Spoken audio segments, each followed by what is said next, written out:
Coming up on Jerusalem Dateline, Israel agrees to humanitarian pauses in the fighting in Gaza, and the IDF closes in on Hamas strongholds. Plus, a look at some of the 300 miles of terror tunnels beneath Gaza homes, hospitals, and mosques. Plus, an explosive revelation. Freelance journalists tipped off about Hamas's plans on October 7th, supplying major mainstream media outlets with horrifying images of attacked Israeli communities. All this and more coming up on this edition of Jerusalem Dateline.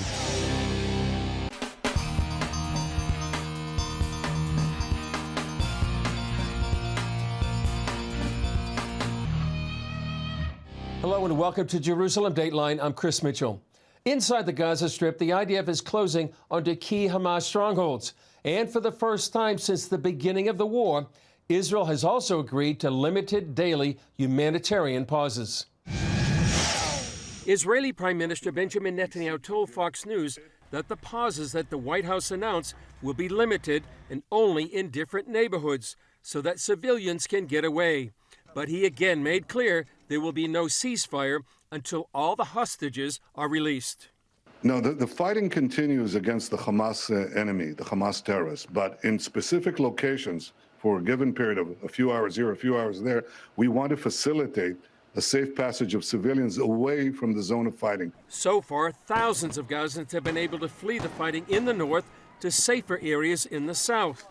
Netanyahu also said Israel doesn't have a timetable for its prosecution of the war.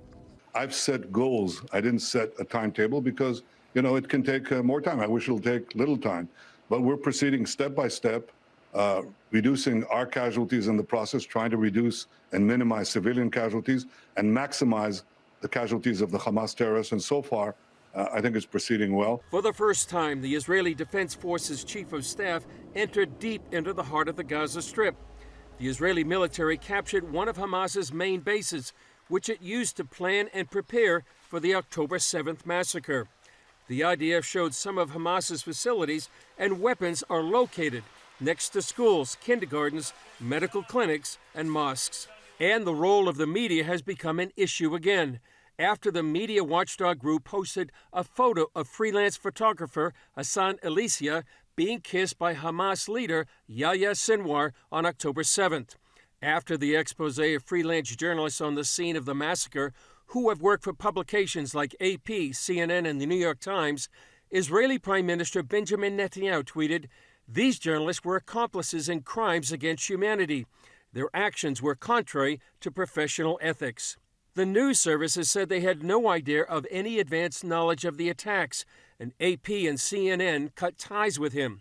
But Alex Trayman, Jerusalem bureau chief of the Jewish News Syndicate, tells CBN News Hamas uses the mainstream media for its own purposes. For instance, when its Ministry of Health claims so far 10,000 civilians have been killed. Hamas has every incentive to try to inflate the number of civilians that are killed in Gaza to create this appearance of a humanitarian disaster that Israel is causing. Trayman says it fits Hamas's media warfare. The information arena is one of the most important battlefields for Hamas in this conflict. Once Hamas attacks with rockets, so Israel is forced to attack back. And when Israel attacks back, well, that's when it all started. And that's when the civilian death counts start to be counted and reported. And that this pressure creates a lot of diplomatic delegitimization of the state of Israel. And that is really what Hamas is hoping to achieve. They want the international community to demonize and delegitimize the state of Israel. Chris Mitchell, CBN News, Jerusalem. It's been dubbed the Gaza Metro, the intricate web of deadly tunnels buried deep beneath the Gaza Strip. In this latest phase of the war, an elite IDF unit is methodically going through more than 300 miles of tunnels. Its mission is to destroy Hamas's ability to use them for their terror operations. George Thomas has more from southern Israel. Israel says the noose around Hamas in Gaza City is tightening. A Our activities are hitting at the heart of Hamas capabilities. We eliminated dozens of commanders. We blocked many tunnels, and we are hitting the enemy hard. 48 hours after breaching city walls, IDF soldiers like High Mailspin are now targeting the extensive network of terror tunnels deep beneath the surface, dubbed the Gaza Metro. Metro is a nickname used by Israel of the underground Gaza. There's Gaza on top, and there's Gaza underground.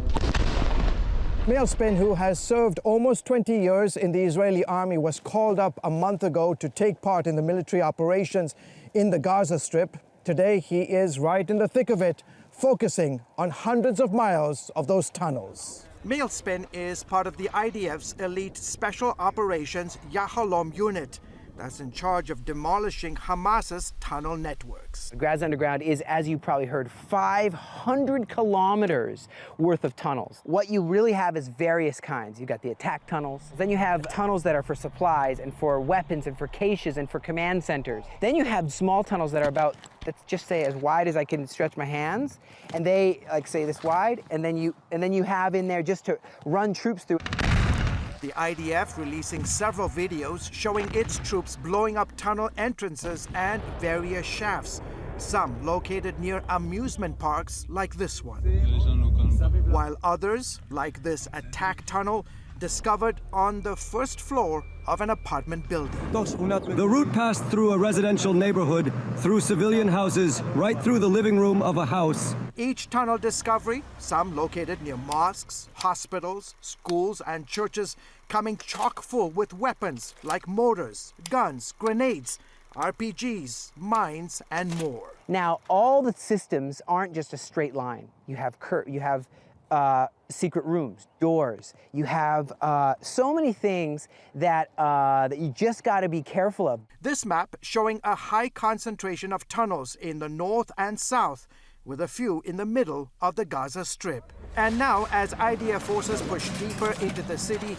Mailspin, an Israeli-American Christian, is asking people around the world to continue praying for their military operations. Pray that we'll have that supernatural wisdom. Where are these tunnels? Where is the threat going to come from? And they're tricky. They're tricky people, the Hamas. They're using trickery sometimes. It's not like fighting guerrilla warfare. They're like guerrilla warfare times 2.0. George Thomas, CBN News, Southern Israel. Coming up, an unthinkable task. Israeli archaeologists go to southern communities to identify victims of Hamas's massacre.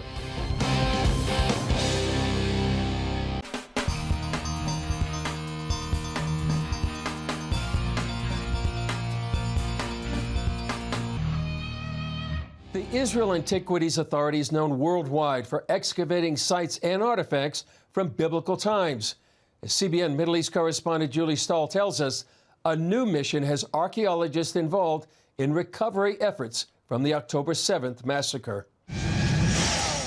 For the first time, the Israel Antiquities Authority is putting its expertise investigating ancient burn sites to help identify remains in Gaza border communities.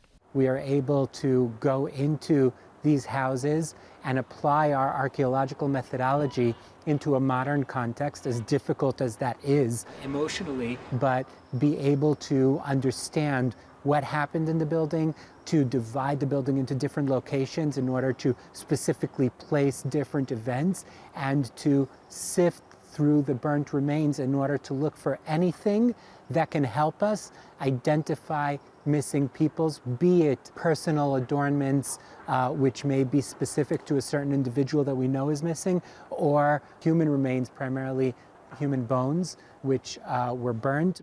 As head of the authority's Dead Sea Scrolls unit, Dr. Joe Uziel normally works in ancient biblical texts. As we are familiar with this through our excavation contexts, which we deal with destructions from hundreds and thousands of years ago, we can apply them to the current situation and be able to identify remains of humans. For more than 2 weeks, Uziel has joined 15 archaeologists combing and sifting ashes at the communities of Kibbutz Be'eri, Kfar Aza, and Nir Oz. They are also examining the contents of incinerated cars from the music festival at Kibbutz Re'im. To date, dozens have been retrieved, including the identification of several individuals that were listed as missing, and we can now say with complete certainty that they were killed during this horrible massacre. Remains are turned over to the rabbinical unit for DNA identification. Archaeologists began their assignment by looking for evidence of missing people known to be in their homes when Hamas attacked. Later, their mandate broadened to examining all burned houses and cars. And that is what we deal with on a day-to-day basis, is dealing with past events, not modern events. But the transition is one that I think was, I don't want to say natural, but made a lot of sense, because again, we're just about the only profession that can get down to this finite definition and help the forces that are working in order to identify these missing people. Uziel says while the task is difficult, the archaeologists are thankful that they can help in this special way. For me personally, there's a lot of mixed feelings. On the one hand, the things that you see there are unfathomable. You really can't understand. I mean, you see it on TV and photos and videos. It's not the same when you're there and you see the level of atrocities that were committed there. It's really difficult to take in. But on the other hand, to be able to contribute something to help these people, these families that have gone through such horror is in a way uplifting. Uziel says they'll continue with this task for as long as it takes. Julie Stahl, CBN News, the IAA headquarters, Jerusalem. The internet is exploding right now with information about freelance reporters affiliated with Hamas capturing moments from the October 7th massacre. And here's the kicker. The photojournalists were often employed by mainstream media outlets. Gil Huffman's watchdog organization, Honest Reporting, broke the story. Gil Huffman with Honest Reporting, tell us about the report you just released about Gaza-based journalists. So we reported about a few journalists that went into Israel from Gaza on October 7th and took pictures of a lynching of soldiers, and were in Kfar Aza, where many Israelis were murdered by terrorists. And we questioned how they knew to be there and the ethics, because there were Israeli journalists who went and saved lives when they saw people being killed. Who hires? These are freelance reporters or journalists, but who do they work for? So we know that there are people who took pictures for AP, Reuters, the New York Times, and CNN. Some maybe worked for them before. Some were just freelance. Some just give pictures later on and know who to give them to. I guess it varies among them. What questions, ethical questions, does this report raise? What were they doing in our country? You know, journalists just can't go into our country without permission. That's something that terrorists do. They infiltrated together with terrorists. That alone was aiding and abetting what the terrorists were doing. And there was a guy from Galei Tzahal who was reported from the South for decades named Rami Shani. He went to the dance party and the Nova Festival, and he stopped being a journalist for a little bit and saved lives. Here you're talking about people who took pictures with selfies with tanks as people were being murdered. Yeah. What have you contacted any of these major media outlets, New York Times, AP, CNN, or Reuters? Media outlets, we don't, at Honest Reporting, claim to be a news outlet. We're a media watchdog that monitors coverage of Israel around the world. But the media outlets who have picked up our story have been in touch with them. CNN said they will not use the services of the photographer who was there on October 7th. Yeah. How would you characterize the reporting by the international media since the beginning of this war? horrible. At the very beginning, they got it. They reported us accurately and sympathetically. On the front pages, there were pictures of Noah, young woman who was being kidnapped into Gaza. At CNN, at the very beginning, they cried on TV, but now it's one-sided against Israel, and people are forgetting what happened on October 7th. And Chris, we can never forget what happened on October 7th. Yeah. Would you say there was the hospital, the Ali Hospital there, it supposedly was bombed by Israel, but it turned out to be a rocket. How would you characterize that reporting? As unfortunately too typical of what the media does. You know, there was the blade of grass that shows the field, is the term in journalism.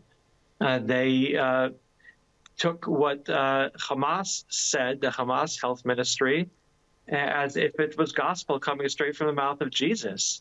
You can't do that. These are terrorists. These are the same people who attacked America on September 11th, and they're saying very openly intend to attack America in the future.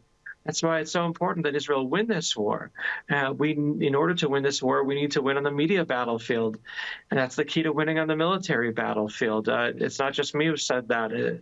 Osama bin Laden said it. So it just shows how dangerous inaccurate reporting can be. Yeah, what happened right after the bombing, the quote-unquote bombing of that hospital? How was it reported? They, from the very beginning, took the words of Hamas as fact. It took about 4 hours for the IDF to confirm firmly that we didn't do it, which, Chris, is actually very impressive. In the past, it took days, weeks. They really made an effort to get out the truth as fast as they could. I wish they could do it instantaneously. That's the way the world has become. They want, fast food, but it's not possible. How would you describe how the media is using numbers from the Hamas Ministry of Health to report on? Absolutely atrocious. And then they try to justify it, say it's really formed by the Palestinian Authority. No, the Palestinian Authority has tried to send in doctors into Gaza to help. Hamas refused. That's the truth. The world needs to know. Gil Huffman, any final thoughts on honest reporting and how the media is covering this war? Please subscribe to Honest Reporting. Follow us on the social media. We need Christian supporters of Israel to help us win the war on the media battlefield. Gil Huffman from Honest Reporting, thanks for joining us on CBN News. Up next, a generational divide. Why older and young people are going head-to-head over support for Israel.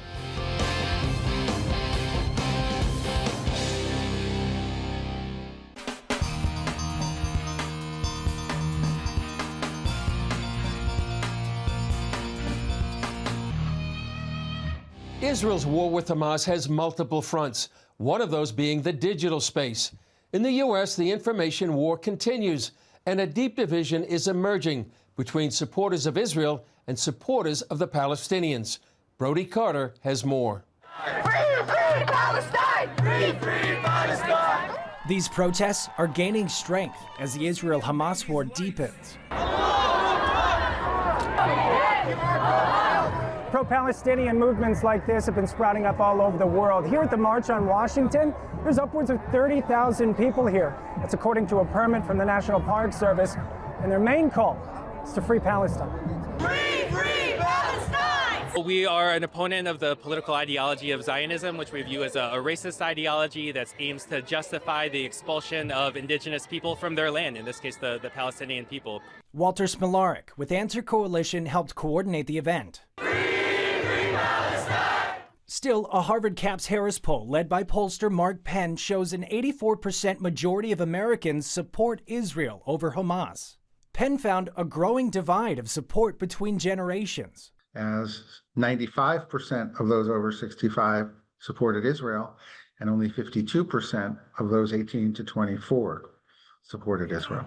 I think the younger generation in 18 to 24 is likely to not to have been to Israel. They weren't even here for 9/11, not to have a set of personal experiences related to terrorism, and to be more susceptible to information that they hear online instead. Social media experts go as far as labeling younger generations as digital natives because they get most of their news on social media, which has fewer safeguards on misinformation and bad actors manipulating public opinion. Media shapes consciousness, and consciousness shapes culture. Kinchlow sees platforms like Facebook, Instagram, and especially TikTok as digital battlegrounds vying for public opinion. And so now you have this whole generation of kids, that's what they're used to when it comes to taking in news. They don't go fact check, they don't take another person's opinion. Another major concern is Penn's polling data shows 16% of Americans side with Hamas terrorists. And I think it's unjust and unfair to make this about Hamas every single time. You would have thought that a terrorist attack against innocent civilians would engender sympathy for Israel, but somehow it seems to have weirdly stirred up a pot of anti-Semitism, at least in some areas and with some communities. This is why Penn sees the greatest threat to America from this great divide being the anti-Semitism and violence that follows on both sides. Reporting in Washington, D.C., Brody Carter, CBN News. Still ahead, CBN Israel providing comfort and hope to the victims of Hamas's massacre.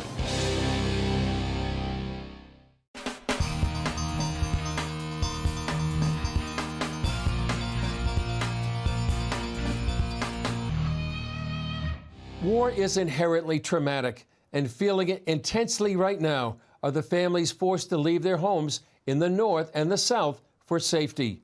CBN Israel is there with them to ease the trauma, and it starts with a warm meal and a way to help families have a good day. As Israelis struggle with the trauma of the terrorist attacks and wait to see what the future holds, they now need a sense of comfort and normalcy. CBN Israel is helping provide that with food and activities for kids and their families. The food truck is here. This is a place where a lot of distribution is going on. There's volunteers, there's people that have been evacuated from the conflict zone. So this is a great place to just come together, serve everybody as a community. All these ministries, including CBN Israel, we're giving out stuff to families from the south, from the north, families in need, trying to do what we can together in this time of need. Ministries and volunteers have come together from within Israel and around the world to help the people of the Holy Land. We are here as part of the body of believers here in Central Israel, and what you see going on behind us is a fair day sponsored by CBN. CBN's provided these bouncy houses and a food truck and all kinds of wonderful things. As you know, Israel's in turmoil right now, and many families having to leave their homes. So some of those families are being housed here. This is a ministry to those families and an opportunity to give them a few worry-free, kind of normal days. We have volunteers who come in and spend time with the children, just spend time with the family. And then, as you can see, we have lots of activities too. Thanks to you, these families have a chance to simply be cared for. The personal touch of just having an actual sandwich made for you. It's more than a sandwich and a bag of chips and a drink. It really speaks and communicates the love of God in an individual way. And that's really what we want to do. It's been really neat to see all the cooperation between all the believers, followers of Yeshua, and we're really thankful to CBN for helping make this a special day for these families. So keep us in prayers, and thank you for all your support. Thank you guys for helping us make this happen. God bless. Well, that's all for this edition of Jerusalem Dateline. Thanks for joining us. You can access our daily war updates on Facebook and YouTube. And remember to pray for the peace of Jerusalem and the safety of Israel's soldiers and all innocent civilians caught in harm's way. Plus, join with us in prayer for those suffering devastating loss in these days of war and for the safe return of the 240 hostages in Gaza. I'm Chris Mitchell. We'll see you next time on Jerusalem Dateline.